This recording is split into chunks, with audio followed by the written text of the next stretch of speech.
Buenas noches, Buenas noches, profe. Hola, profe, buenas noches. ¿cómo están? Bien, sí, señor. Bueno, ya comenzamos en 2 minuticos. 3 minuticos ya comenzamos.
Bueno, nuevamente buenas noches.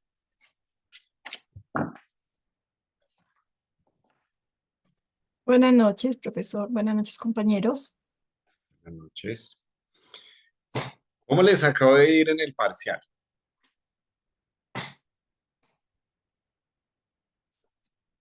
Bueno, la pregunta yo creo que no está bien formulada. Yo creo que la pregunta es, ¿cómo se sintieron ustedes realizando el parcial? Porque cómo les fue, no sabemos todavía. No sabemos cómo así, profesor. Porque no he calificado aún, por eso. Pero ¿cómo se sintieron? Me extraña, profesor Santiago, de que es todo juicioso. ¿Cómo se, sí, claro. ¿Cómo, cómo se sintieron? ¿Cómo se sintieron? ¿Bien? Muy bien. Recuerden que la idea de un parcial es, eh, yo lo veo como hacer una pausa en el camino y recapitular qué es lo que hemos visto, ¿sí? Eh, ponernos el objetivo del parcial es precisamente mirar dónde vamos, mirar qué hemos aprendido. Entonces, si ustedes lo tienen presente, eh, hemos hecho o hicimos una introducción general al Nuevo Testamento, a las cartas del Nuevo Testamento, eh, cuál era el propósito de las cartas, cómo se escribían, ¿cierto? A qué querían responder, un poco contextualizándonos. Eh, Ustedes han comenzado a hacer también una lectura con respecto a la biografía de Pablo, a la vida de Pablo. Em, Según la lectura que estamos siguiendo, apenas llegaron hasta los 28 años, por ejemplo, de Jesús. Em, y, y vamos precisamente en ese ritmo porque precisamente es lo que tiene que ver con eh, los prolegómenos, la introducción a. Incluimos también en el parcial una pregunta relacionada con las cartas eh, discutidas y las cartas que se consideran, digamos, de una autoría más, como más auténticas, ¿no? En el caso de, de estas cartas de Pablo. Em, y hemos visto esos temas, repito, precisamente para que pues conozcamos un poquito el contexto, el ambiente general de las cartas. Sí, digamos que hasta aquí llegamos con el tema de generalidades. En la clase anterior, Daniel y Sara nos hablaron precisamente acerca de las cartas auténticas y discutidas. Y ahí vamos, ¿no? No sé si tienen alguna pregunta de eso o alguien quisiera comentar algo al respecto de eso, de ese punto en particular que es donde veníamos.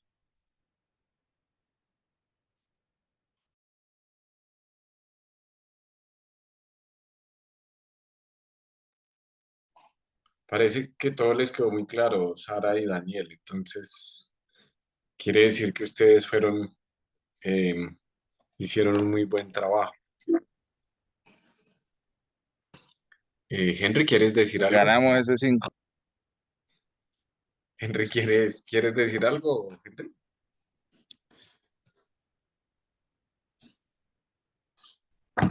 Ok, me No, parece. señor. Bueno, muy bien. Vamos entonces, antes de entrar, digamos, a mirar como tal cartas, vamos a mirar un tema que a mí me gusta mucho y que es un tema también muy profundo, o sea, del cual se puede hablar mucho, y del cual se puede aprender mucho también. Y es el tema de la ética en Pablo. Cuando uno habla de la ética del Nuevo Testamento, por lo general uno se remonta a la ética en Jesús y ahí hacemos referencia a los relatos que aparecen principalmente en los evangelios sinópticos en el libro de Hechos, pero también otro autor que es muy importante al hablar de ética del Nuevo Testamento, pues evidentemente es Pablo. Entonces, por eso me pareció importante incluir este como uno de los temas a exponer. Y pues hoy tenemos el gusto de escuchar a Nubia y a Ruth con respecto a este tema. Entonces, Nubia y Ruth, les escuchamos. Voy a compartir pantalla. Sí, señora. Vale.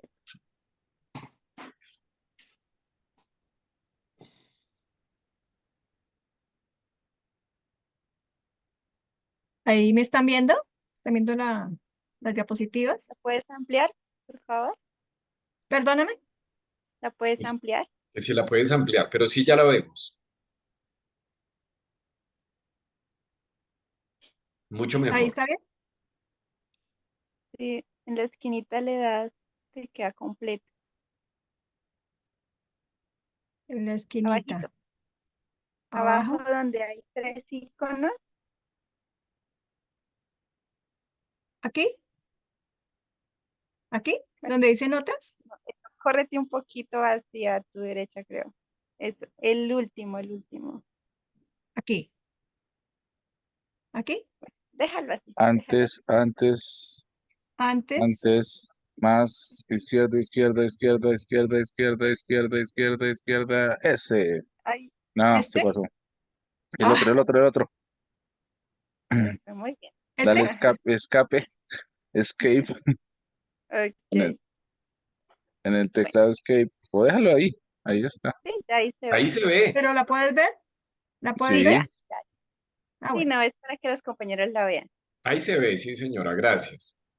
Gracias. Buenas noches, profesor. Buenas noches, compañeros. Buenas Hoy, noches. como nuestro profesor lo ha anunciado, nos corresponde a Nubia y a mí hablarles acerca de la ética de Pablo. Quiero, antes de pasar a la siguiente diapositiva, contarles un poquito ética, qué significa. Viene del griego ethos, que es carácter, entendiendo el modo de ser, la personalidad de una persona, los actos, las costumbres, los hábitos y la virtud. Entonces, esa es como la parte central de lo que hoy le vamos a hablar, pero en la vida de Pablo, desde el capítulo 1 hasta el 6, pero de una manera muy concreta, le vamos a contar qué encontramos en este libro respecto a la ética. Entonces, pásalo, Paz, por favor.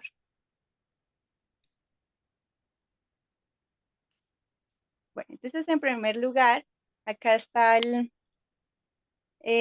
pusimos autoridad como apóstol dada por Dios, no por los hombres. Entonces aquí hubo un problema desde el inicio. Resulta que Pablo escucha que están judaizando allí en la iglesia de Gálatas, que este grupo de personas, de cristianos, están siendo desviados de la sana doctrina, de lo que él les había instruido. Por eso dice al inicio que quién los fascinó, que estoy maravillado, en qué momento pasó eso, por qué se dejaron mover de lo que él les había enseñado.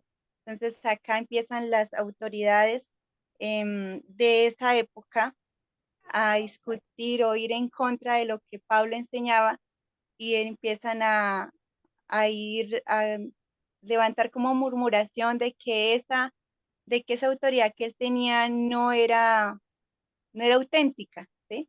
Entonces él ahí se defiende. Entonces yo veo una de las formas de ética de Pablo, la autoridad que él tenía. Él empieza a hablarles de que esa autoridad que él tenía no provenía de hombres, sino de Dios mismo. Entonces desarmó todo eso le decían los de esa época, que querían ir en contra de lo que Dios había establecido en Pablo.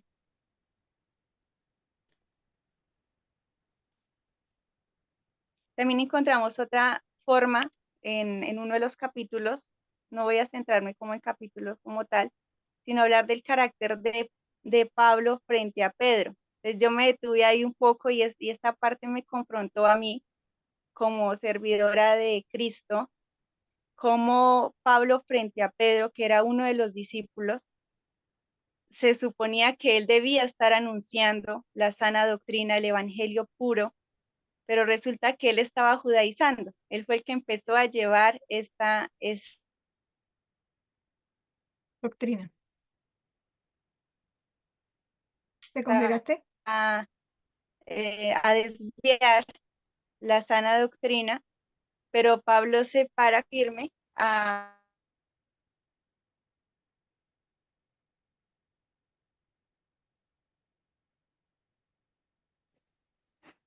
¿Me escuchan? Estás congelada. ¿Me escuchan? Ahora sí. Estás muteada. Abre el micrófono, Ruth. ¿Me escuchan? Ahora sí.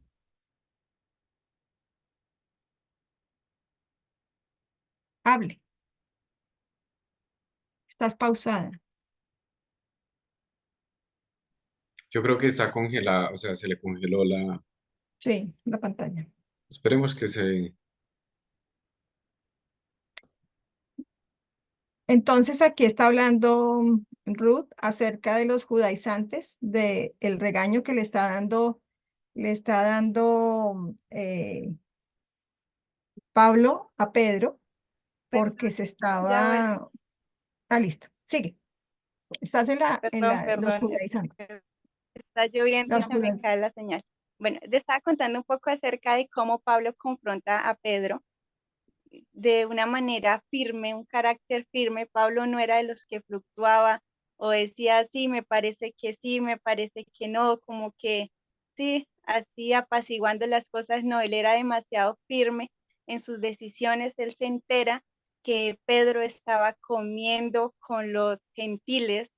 Se entiende que en ese momento estaba en el banquete ágape o las fiestas del amor que llamaban en ese momento.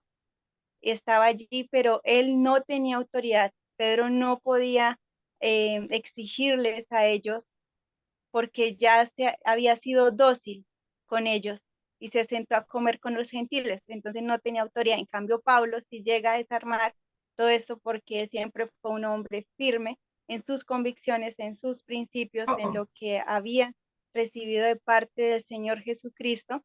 Entonces, él impartía el evangelio puro, algo que hablaba durante todos los capítulos, es que Pablo siempre mantuvo el evangelio puro.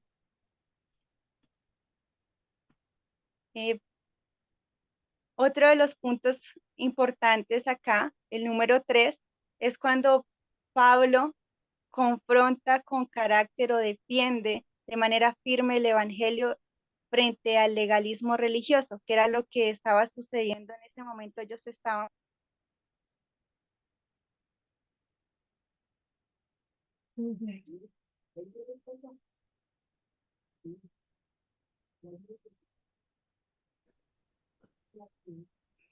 perdón, bueno, resulta que ellos estaban volviéndose a la ley, no a la gracia. Entonces, estaban cayendo en los ritualismos, en todas las prácticas judías, todo lo que se hacía, pero ya no se movían en la gracia que era lo que Pablo les había enseñado. Entonces, Pablo aquí muestra un carácter muy firme frente al legalismo religioso de ese momento, que era la parte que Pedro hacía de judaizar, de traer costumbrismos, y como él había perdido esa autoridad por ir tras los gentiles, entonces no tenía forma de corregirlos, de decirles no es lo correcto, y él sabía que estaba mal lo que estaba haciendo, pero seguía ahí envuelto en eso mismo. Y había una palabra que me llamó la atención acá, em, cuando él dice, oh Gálatas insensatos, suena fuerte esta palabra proveniente de un siervo de Dios, pareciera decirles deficientes morales o mentales. O sea, esa era la forma de Pablo dirigirse, pero no porque los irrespetara ni nada, sino ese era su carácter fuerte ante convicciones que iban en contra de la palabra de Dios, porque él se mantenía muy firme en lo que Dios le había dado, lo que el Señor Jesucristo le había revelado, porque él tuvo un encuentro personal con Jesús camino a Damasco. Entonces siempre fue muy firme en sus convicciones. Y le dice, pero no es así el que se refiere a sus pensamientos, sino que ellos estaban nublados y iban en contra de lo bíblico, o sea, antibíblicamente estaban actuando. Parecía que se habían lanzado algún tipo de hechizo. Entonces, por eso esa palabra hechizo ahí es un ojo maligno, o sea, que ellos se cuidaban del mal de ojo. Entonces, él lo asemejaba con eso, de que habían caído en ese hechizo y seguían tras esa corriente errada, extraña, del judaísmo. Sí, volvió a irse.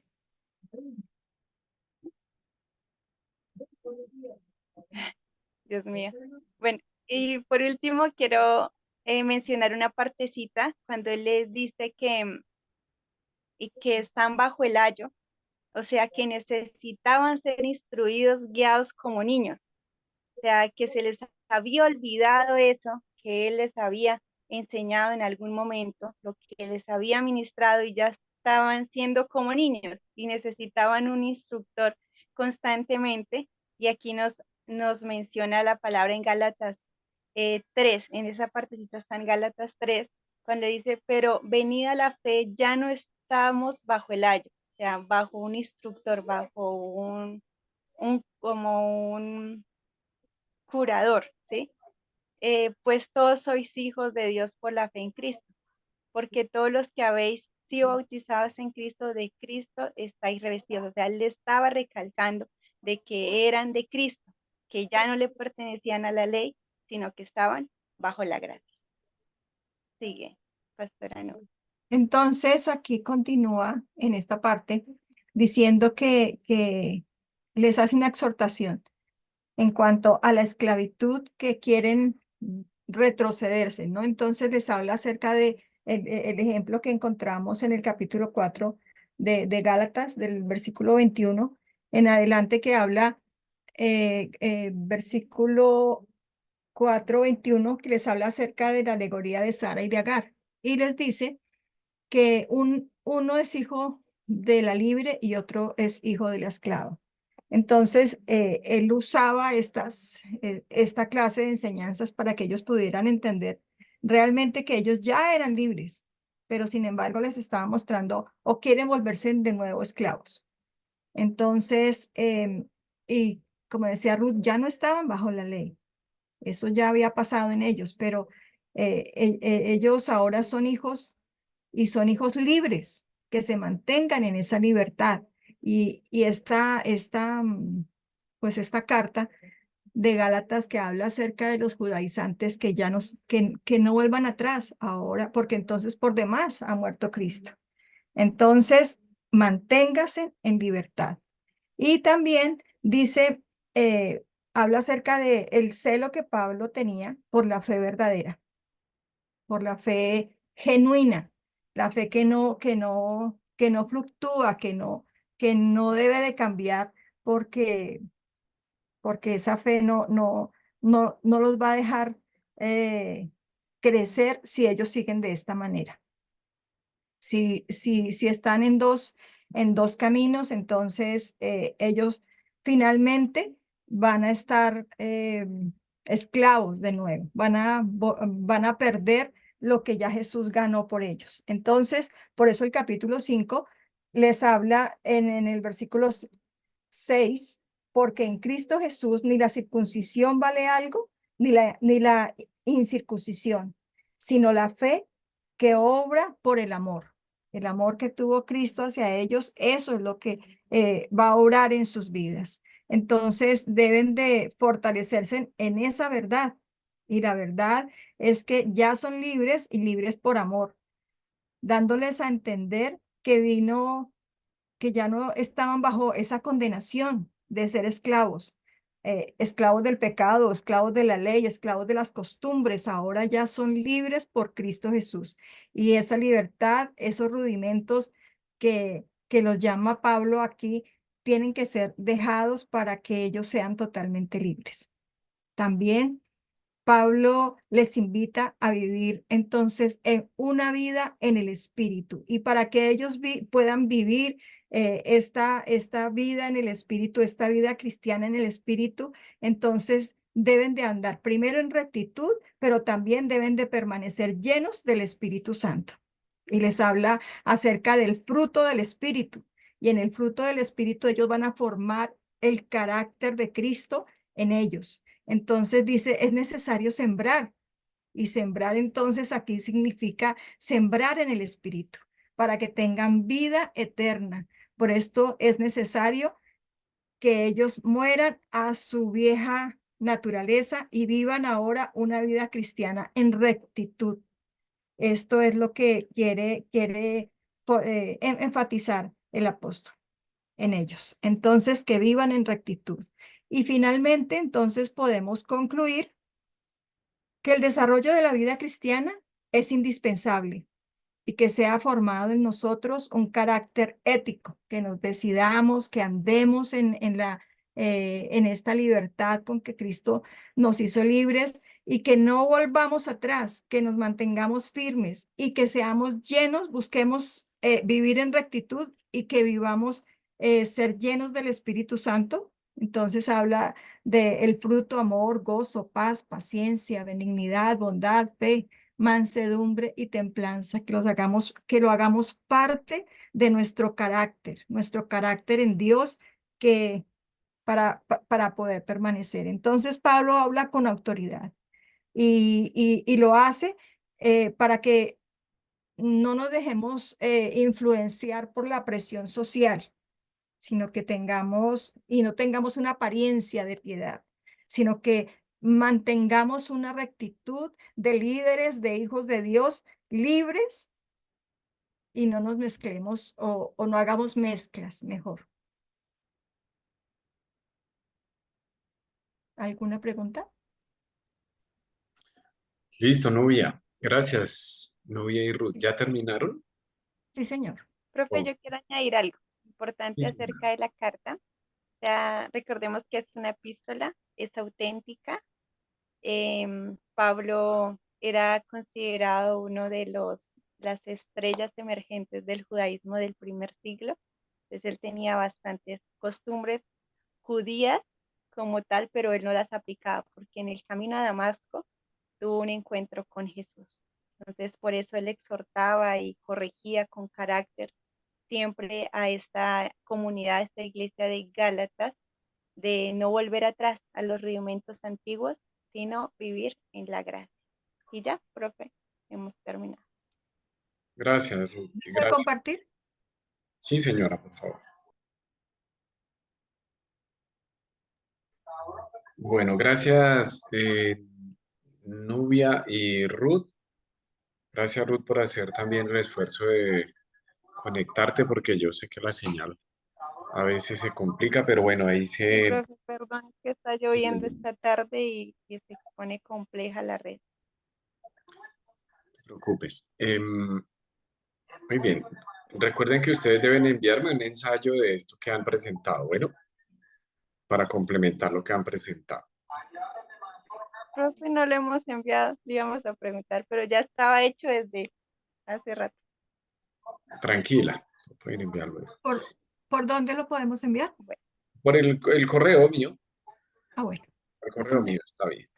Ahí también me lo envió Daniel y Sara. Muy bien.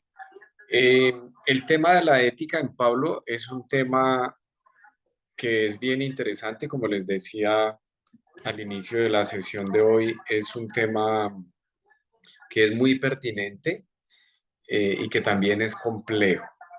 Ustedes mencionaron unas cosas importantes, ustedes mencionaron unos aspectos importantes con respecto a la ética de Pablo, eh, de los cuales me gustaría profundizar un poco.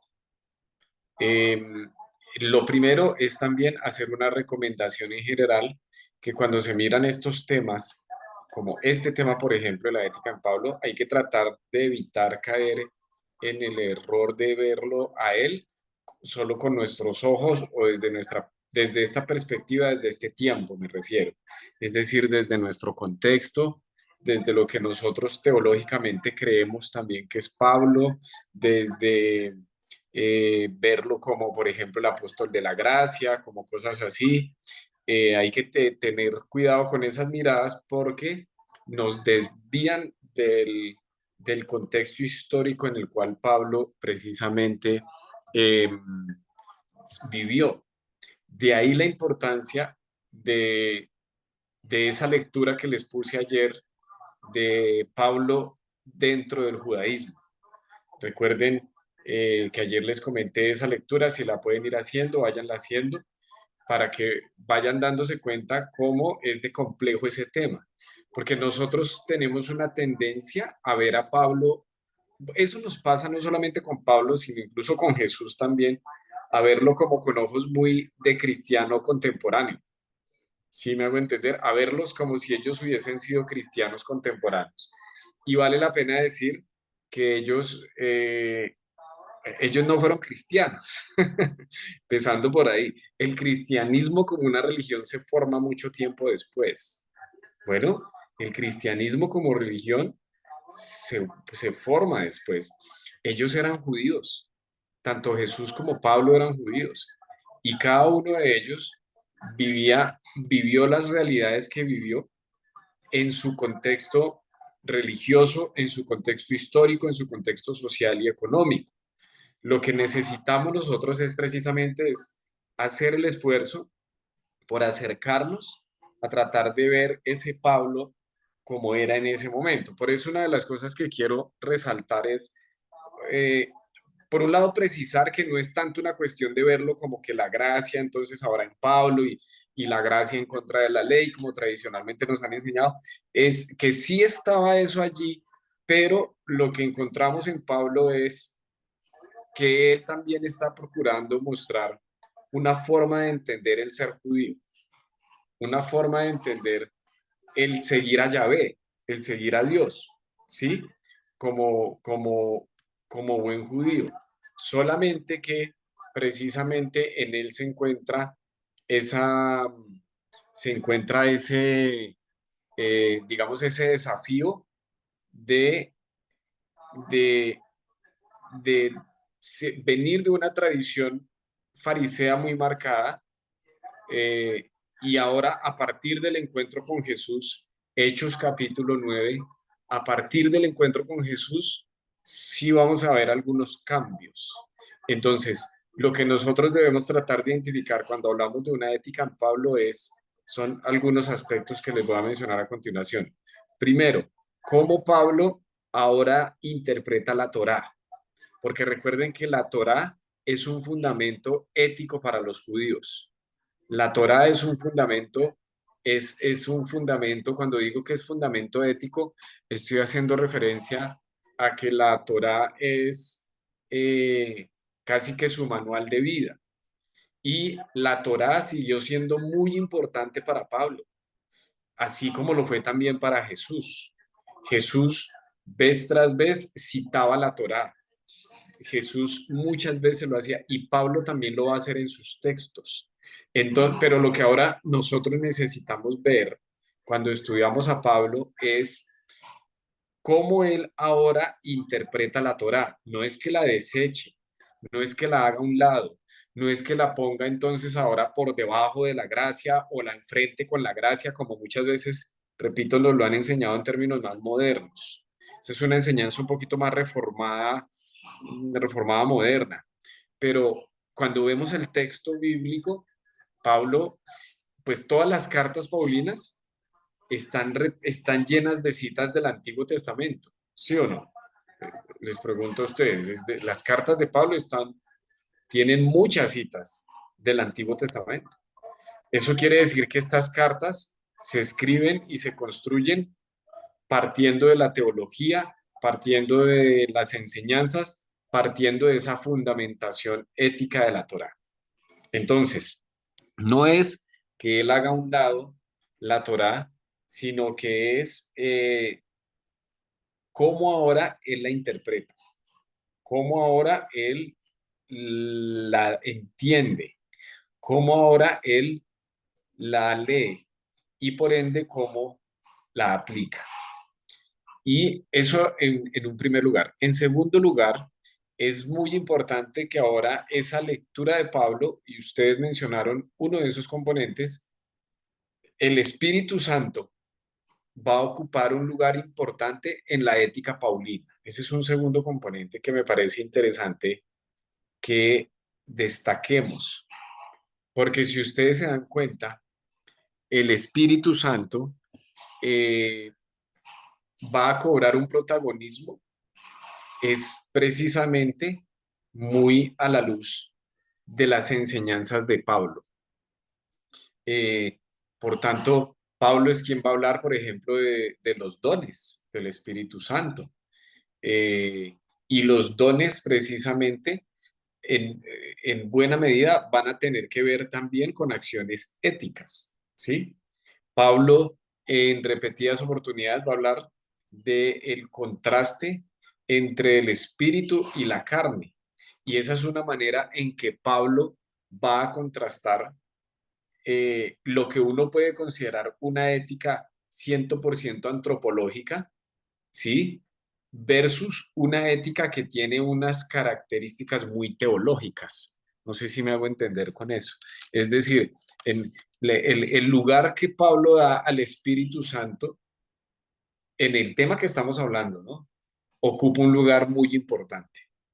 Es decir, en la ética paulina hay que mirar el rol del Espíritu Santo, que eso es una cosa novedosa de la ética cristiana posteriormente, ¿sí? Eso va a ser una cosa novedosa.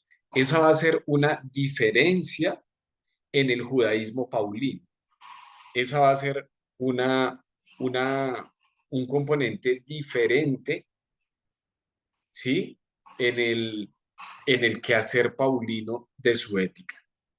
Y hay un tercer elemento que es muy importante en la ética paulina y es ahora cómo él interpreta el ser judío, que el ser judío pues tiene que ver con cómo vivir, ¿sí? Y el cómo vivir tiene que ver con la ética. ¿Cómo interpreta el ser judío ahora a la luz del encuentro con Jesús? Es decir, el hecho Cristo va a representar o va a significar algo muy importante en la ética paulina, ¿sí? El lugar de ahora, como Pablo ve a Jesús, ¿sí? Desde ese encuentro que tiene con él.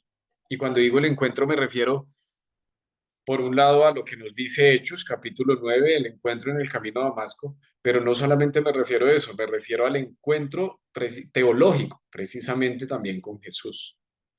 Y entonces vamos a darnos cuenta que Pablo, a partir de ese encuentro con Jesús, va a cambiar cosas del judaísmo. Un cuarto elemento, me gustaría, lo que pasa es que hoy el tiempo se nos va muy rápido, pero solo voy a mencionar este elemento para ver si tienen alguna pregunta, pero un cuarto elemento también importante con relación a la ética de Pablo es que al ser la literatura paulina tan diversa, tan variada, tan plural, tan amplia, nosotros vamos a encontrar también como varios rostros de la ética paulina. Y con respecto a ciertos temas, Pablo en diferentes ocasiones pareciera que nos diera opiniones diferentes. ¿Me hago entender? Es decir, hay casos donde Pablo aconseja algo con relación a una situación. Recuerden que esto lo estamos hablando todo en términos de ética. X situación aconseja algo, dice algo, ordena algo, y en otra ocasión, con relación a lo mismo, dice otra cosa. Un ejemplo puntual, el lugar de la mujer en la iglesia, que es uno de los temas que van a abordar ustedes por ahí en algún momento. El lugar de la mujer en la iglesia.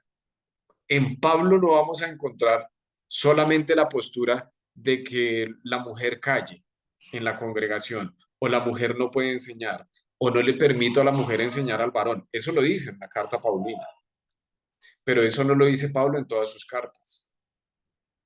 ¿Me hago entender? De ahí que entonces tenemos que hay diferentes momentos de la ética de Pablo que responden también a diferentes situaciones, y ahí entonces la importancia del exégesis que nosotros hacemos también a la hora de.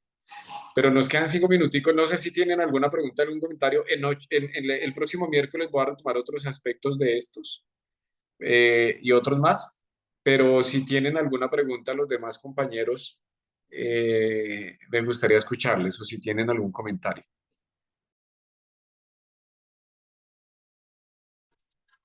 Profe, ¿podrías profundizar un poquito el contraste entre espíritu versus carne? El Espíritu Santo ocupa un lugar muy importante en la ética paulina. Sí, en varias oportunidades Pablo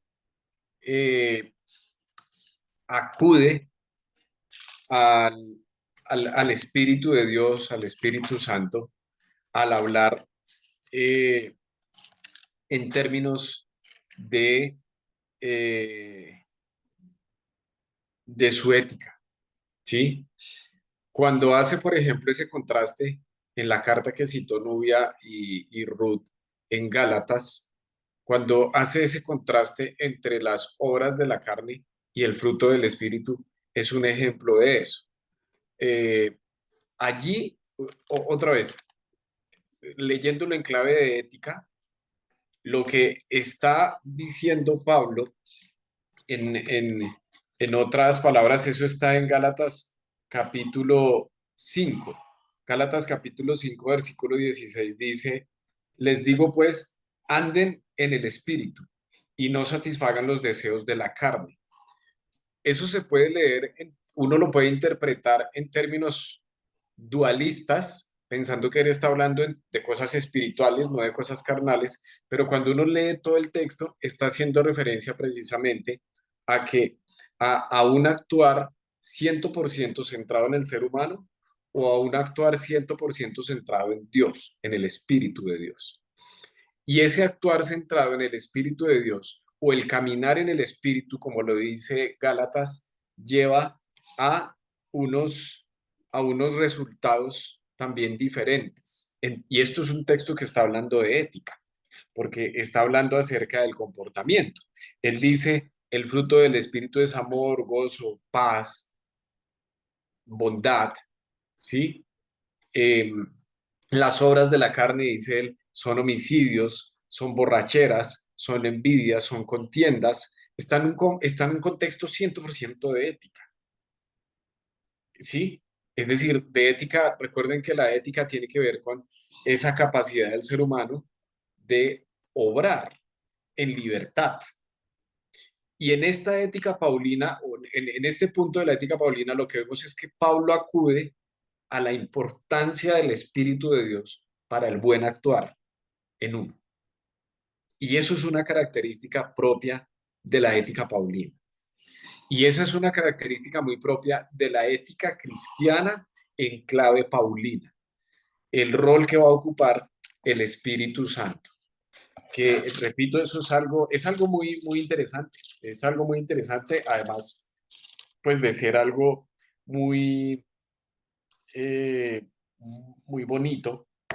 Pero otro ejemplo que ahora me viene a la mente, Cristina, es en Romanos capítulo 7, cuando Pablo, que es un pasaje 100% de ética, cuando él dice, el bien que quiero hacer no lo hago, y el mal que no quiero hacer sí lo hago, ética, 100%. Pablo allí, en el capítulo, eso es capítulo 7, pero cuando comienza el capítulo 8, dice precisamente lo mismo de Gálatas. Dice que no hay condenación para los que están en Cristo, pero dice para los que no caminan en las obras de la carne, sino los que caminan conforme al Espíritu. Es decir, en ese debate tan fuerte y tan real de Pablo en la ética, dice, ¿quién me va a librar de esto, miserable de mí? Ese grito paulino que dice, yo quiero hacer el bien, pero no lo puedo hacer. Y no quiero hacer el mal, y es lo que me la paso haciendo. Soy un miserable, dice él. Y luego dice, pero gracias le doy a Dios por Jesucristo.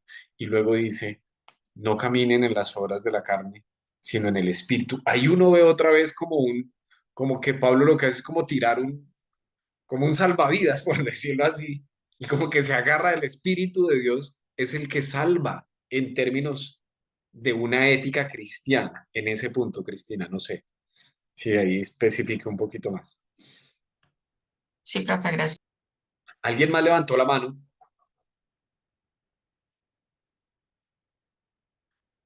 Pero creo que ya nos fue el tiempo. ¿Es hasta las 7:05? Sí, señor. Ok. ¿Qué les parece este tema? Interesante. A mí me parece un tema, la verdad me gusta mucho. Bueno, ustedes saben que yo soy profesor de ética. eh, y es un tema que la verdad me interesa mucho, pero pues lo vemos así solamente por encima. En el próximo miércoles voy a mencionar otra cosita más relacionado con esto. Eh, pero recuerden que para el próximo miércoles ya comenzamos a ver cartas y tenemos la primera carta a los tesalonicenses, que está a cargo de Henry. ¿Está por ahí Henry? Y tenemos también el primer tema, que es el de escatología, y ese está a cargo de Sebastián. Bueno, para que lo tengan presente, pero yo al inicio retomo algo de lo que estamos hablando hoy de ética. Bueno, no les quito más tiempo porque tienen más clase ustedes. Gracias, profe. Dios Dios nos bendiga. Gracias. bendiga. Gracias, profesor. Listo, bro, Gracias. gracias.